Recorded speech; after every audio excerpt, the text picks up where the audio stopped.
The Queen of Soul, Aretha Franklin, has died at the age of 76 at her home in Detroit. She was in hospice care surrounded by family and friends.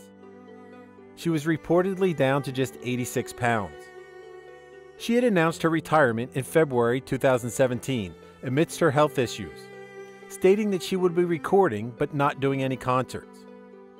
Fans were disappointed to know that they will see less of Franklin, but with evergreen songs like Respect and Natural Woman, her fans have a lot to remember her for. In addition to that, her story is set to grace the big screen, and American singer Jennifer Hudson is all set to portray Franklin.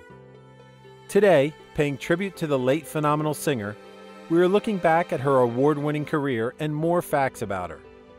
But before we dive in, take a moment to subscribe to our channel and hit the bell icon to be the first one to watch our videos. Number 5. A high school dropout. Franklin attended Northern High School, but dropped out during her sophomore year. But that didn't stop her from getting decorated honors.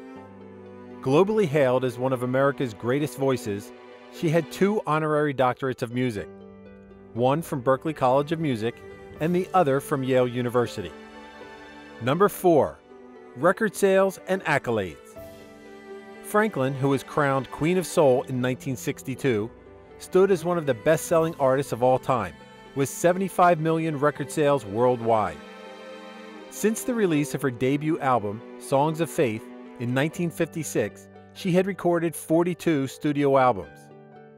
After releasing her cover of Adele's hit, Rolling in the Deep, she became the first artist to have placed 100 songs on Billboard's Hot R&B Song Chart in 2014. She was also the first female artist to have 77 Hot 100 entries and 20 #1 R&B singles. She had won 18 Grammys out of 44 nominations and was the first woman inducted into the Rock and Roll Hall of Fame. More recently, in a YouGov US poll 2018, she was named the most popular female artist in America. Number 3. Sung for Presidents. With her vocal range spanning about 4 octaves, the legendary rhythm and blues singer made history. Starting off singing at the very young age of 13, she had pinned her name to several record-breaking performances. More importantly, she had performed at the inauguration for 3 U.S. presidents. She performed for the 39th President, Jimmy Carter, 42nd President, Bill Clinton, and 44th President, Barack Obama.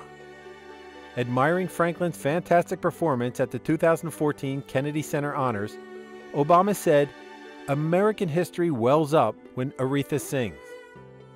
He further added, "Nobody embodies more fully the connection between the African-American spiritual, the blues, R&B, and rock and roll, the way that hardship and sorrow were transformed into something full of beauty and vitality and hope." Number 2. Cancer. Genetic? Franklin had been struggling with numerous illnesses throughout the years, but chose to keep her struggles private. Back in 2010, she canceled a number of concerts after she decided to have surgery for an undisclosed tumor. She was rumored to have withdrawn the shows due to her pancreatic cancer, but she denied that the ailment had anything to do with it. During an interview in 2011, she mentioned that the surgery would add 15 to 20 years to her life. She wasn't the only one in her family to battle cancer. In fact, she lost her 3 siblings due to the disease. Her brother Cecil died of lung cancer, and her sisters Carolyn and Irma succumbed to breast cancer and throat cancer respectively.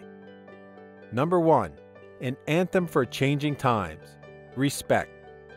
Respect was a huge success when Otis Redding released the song for the first time in 1965, and countless of his covers have been released over the years. But when we hear Franklin's version of Respect, which earned her 2 Grammys, most of us forget that it wasn't even her original song. After her rendition hit the market on April 29, 1967, the then ongoing feminist and civil rights movements adopted the song as an anthem demanding equal footing. In a way, it became much more of a hit than any of its covers or even the original one. Franklin also performed the song in the 1998 sequel to the Blues Brothers. The song became one of the most important pop songs of all time, with several honors including induction into the Grammy Hall of Fame in 1987 its addition into the National Recording Registry, and inclusion in the list of Songs of the Century. The whole world loves and respects you, Aretha. Rest in peace.